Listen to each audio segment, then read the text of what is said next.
So when tragedies like yesterday occur, I'm not one to jump immediately on the air because of the amount of improper information that's spread. Both Guard members were shot in the head. Suspect was granted asylum this year. Both Guard members die of injury, and on and on and on.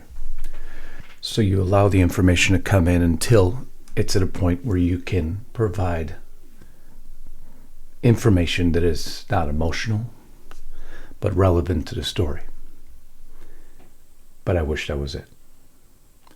Because somebody is going to wish that there was a connection that is not drawn between the Seditious Six and the National Guard shooter. One that won't be looked away from. One that will never be forgotten. And one that ultimately will not be forgiven. When you enter into acts that our congressional members entered into, be very cognizant of what you're doing. Because just days later, now 2 of our military members' lives are hanging in the balance on Thanksgiving.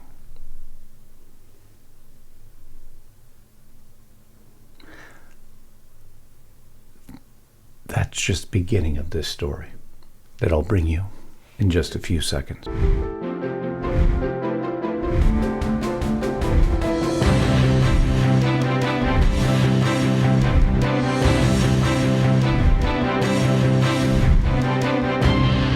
The animal that shot the 2 National Guardsmen, with both being critically wounded and now in 2 separate hospitals, is also severely wounded, but regardless will pay a very steep price. God bless our great National Guard and all of our military and law enforcement.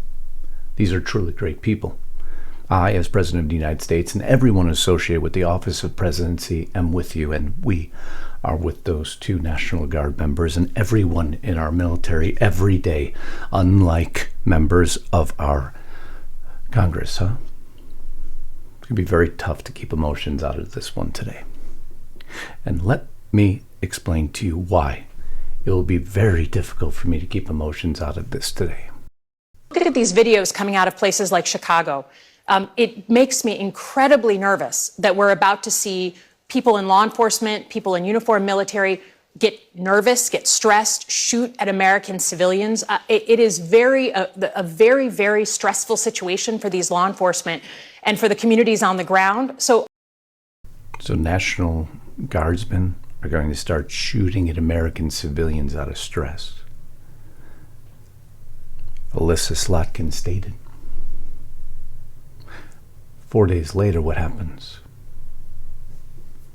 There's things you should be very cognizant that when you put out there, sometimes have very, very negative backlash. Some people aren't of sound mind, and they don't take these comments very well. And no one's saying that this was directly impacted in the tragedy that happened yesterday, but there is one direct connection now, isn't there? Who did Elissa Slotkin work for? I remember when McCain dressed her down for her incompetency. Said she wasn't even fit to serve the role she was applying for. But here she is now addressing the nation, directing the armed forces, the CIA, to not obey illegal orders, although saying that none have been given. Here stating and claiming that National Guardsmen were going to start shooting at American civilians, right? And then we have a tragedy, don't we? And now a nation is praying for 2 National Guardsmen on Thanksgiving, nonetheless. While that seat at the chair at that dinner table is now empty. DC tells me the National Guardsman shooting suspect is an Afghan national who used a revolver. Not verified yet. From reports I'm seeing, it seems to be pretty consistent. One National Guardsman was not armed with a firearm. He used a pocket knife to stop the suspect. Another Guardsman responded to the gunfire and shot the suspect multiple times. Do you know President Trump, he was chastised for dehumanizing the suspect, for saying the animal? It's the state of our politics, I guess. Because that is what was important in the story. Not the fact that Elissa Slotkin worked for the CIA, and it's coming out that this man worked for the CIA. Interesting development.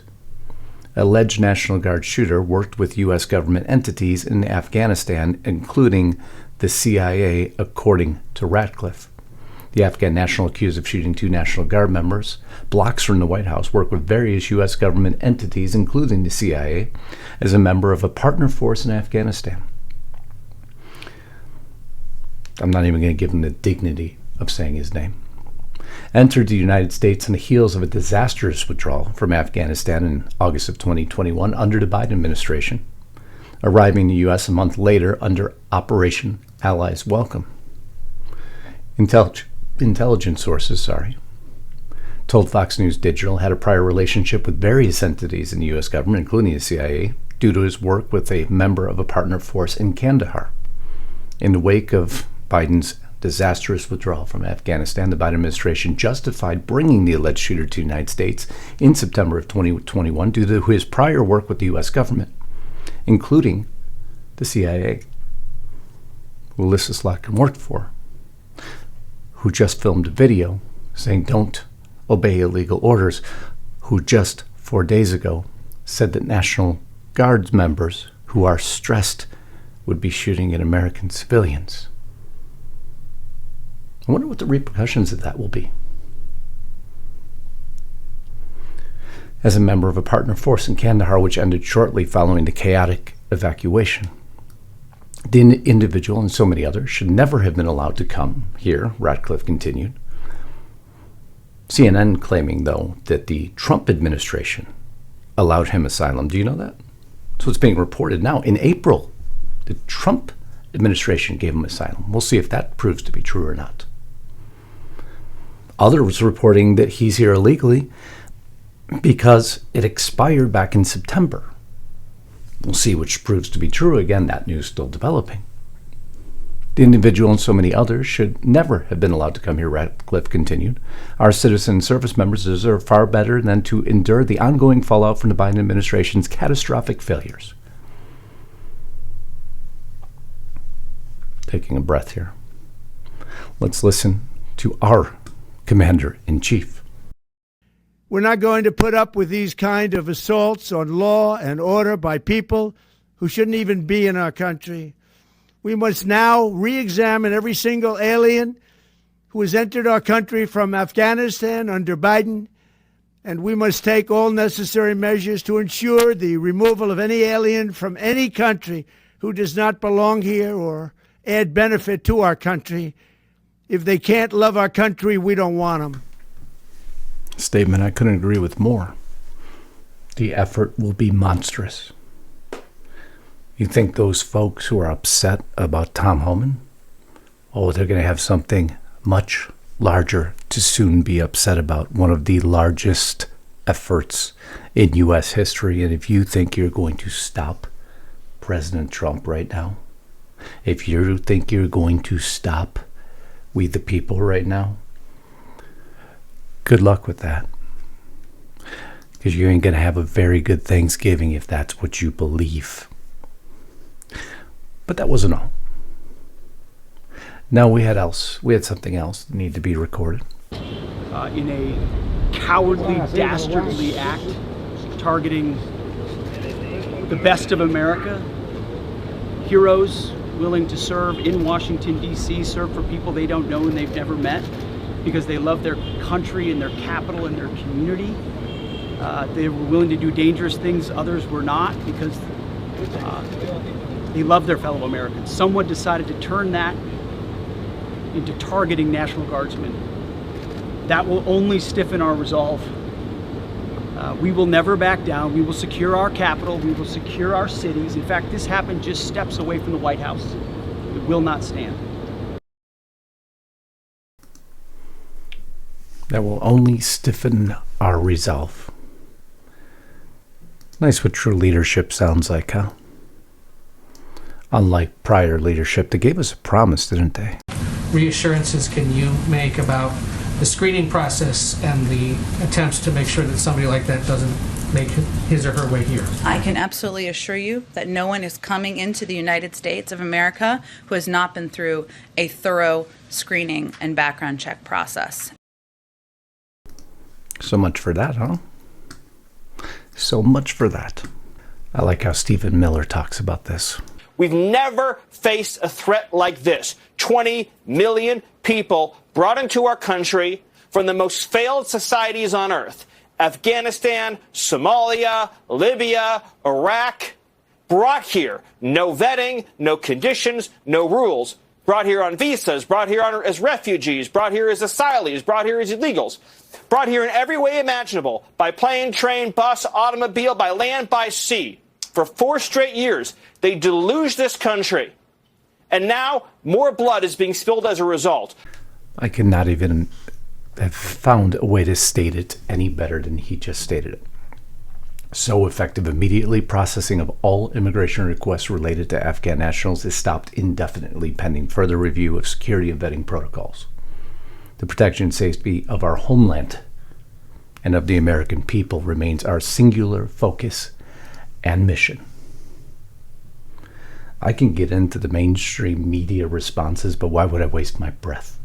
We know exactly what they're going to state. They're going to spin it and tie it to ICE and every other godforsaken thing in this country because they're sick and disturbing.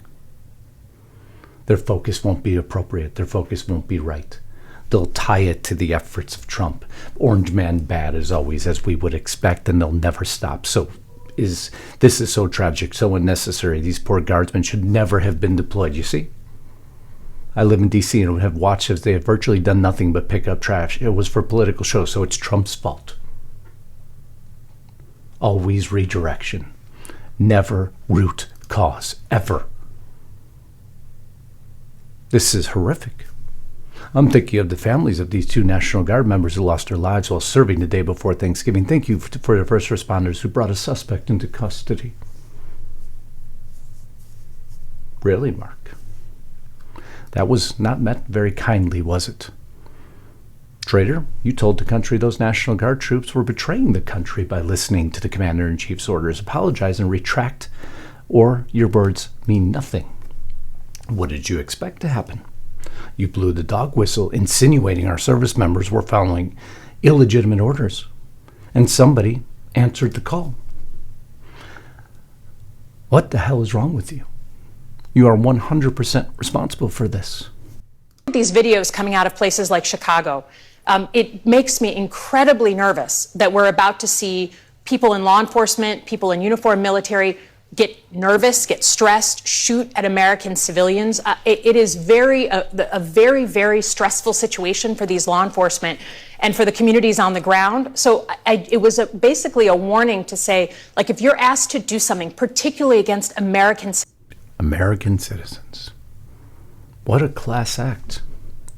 Elissa Slotkin, ex-CIA official, dressed down by people for being a fraud at one point in time, for being incompetent in Iraq. Chris Murphy, this is a scandal. Trump isn't targeting dangerous people. He's targeting peaceful immigrants. What say you now, Chris Murphy? Isn't it time the DNC be held liable for all the death and destruction that has resulted from the clear criminal negligence found in polluting our airwaves with the same propaganda set on a consistent loop that's clearly responsible for triggering almost all of today's misplaced anger and violence? Pretty legitimate question. Because Elissa Slotkin, who worked for the CIA, who just demanded that the armed forces not take orders from the commander-in-chief, of course, illegal orders, who just days ago claimed that National Guardsmen were going to start shooting American civilians, has another person who worked for the CIA shoot American military members. Now what say you? Words have meaning. Words have impact. And now, are you allowed to just simply run from those words? Very curious to see what happens next, are you? This is how we started our Thanksgiving Day. But that's all right. Because our prayers are with the families, with those 2 National Guard members, with this great Republic of the United States of America. God, we need you now more than ever to bless this nation.